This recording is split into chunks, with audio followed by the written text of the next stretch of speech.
Hello, this is Father Rich coming to you for our next segment on how the church changed the world.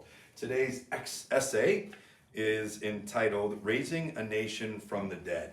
But I'm coming to you from my office, and this is the chair where I meet with people when I'm in the office. And this is the table next to it. It has just some significant symbols and things here. Holy water, the Bible, image of St. Teresa of Calcutta, a cross. This is the image of Jesus as the servant leader, washing the feet of the apostles. A reminder to me to always remember that that's what I'm called to do in my leadership as pastor. But then a man kneeling here, and I'll come back to him in a second. This essay starts out, this chapter, with Jesus coming down with Peter, James, and John off of the Mount of Transfiguration, Mount Tabor.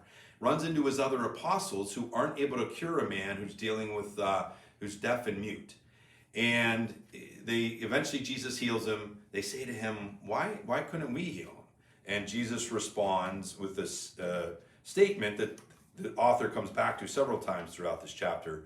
He says, this kind, Jesus says, comes out only by prayer and fasting.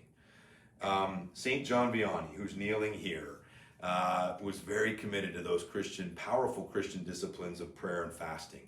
Through his commitment to that and holiness and his witness to the faith, he eventually would help bring new life to not only his parish in Ars, France, where he was assigned, but really to the church in France and to the country, who are reeling from the late 1700s, the French Revolution.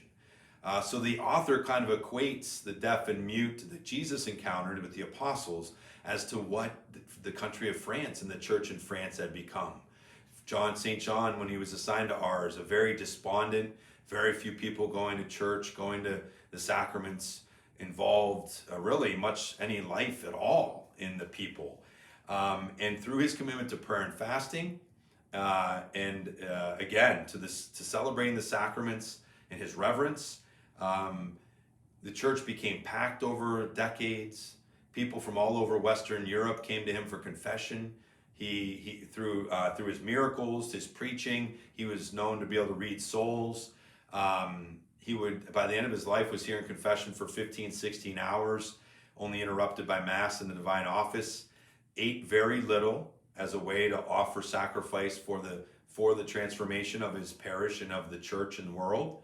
And really brought not just new life to the church in France, but to the country of France. So we see in him, like the mute deaf man was healed, he was able to bring healing to France through his prayer and fasting and to his holy life and his holy priesthood. But remember, the French Revolution that had started in the late 1700s was very influenced by the philosophers of the Enlightenment. So people like Voltaire, Rousseau, and Diderot, and we're telling people that reason should be our God, the Enlightenment, right? The secularism and humanism that wanted to elevate humanity as God and the reason in humanity versus God himself. And so it was a rejection of religion and faith, and the monarchy that was very connected to Catholicism at the time. Churches were burned and destroyed. Women and men, religious and priests, were killed and martyred.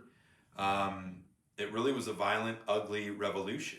And that's what had a huge impact on 19th century France, which is when St. John Vianney went to Ars and was able to bring this new life to the church. So to this day, we see the influence of this. Unfortunately, the church in Western Europe continues to struggle, especially in France and Spain. So to learn the lesson of recommitting ourselves to prayer and fasting would be a great place to start, and letting St. John Vianney inspire us and influence us. But we also saw St. John Paul II, Pope Benedict, Pope Francis over the last 50 years really reinforcing this union of faith and reason. St. John Paul II wrote an encyclical called Faith and Reason, and how they work together. And they're not mutually exclusive. And how together they can help us more fully access what is truly right and true and good and beautiful. When we allow our faith, our intellect, and our will, faith and reason to work together, and not seeing them as opposed to each other. So we hope that this impact that St. John Vianney helped to be a part of, and this response to these philosophies and the secularism and the humanism we still see in our country, certainly our culture, our world today, can help learn that lesson of St. John Vianney, recommit ourselves to prayer and fasting, and tell the world and the church how faith and reason can work together. And we don't have to go back to the original sin of Adam and Eve and trying to become like God and wanting to eat of the tree of knowledge of good and evil and decide what's good and right and wrong. But rather, we can allow our faith and our reason to help us know God as the source of all truth and what's right and wrong, and let him teach us and mold us in that truth and that beauty. So hopefully we can be inspired by this lesson and this essay today. And thank you for joining me. God bless. Have a great day.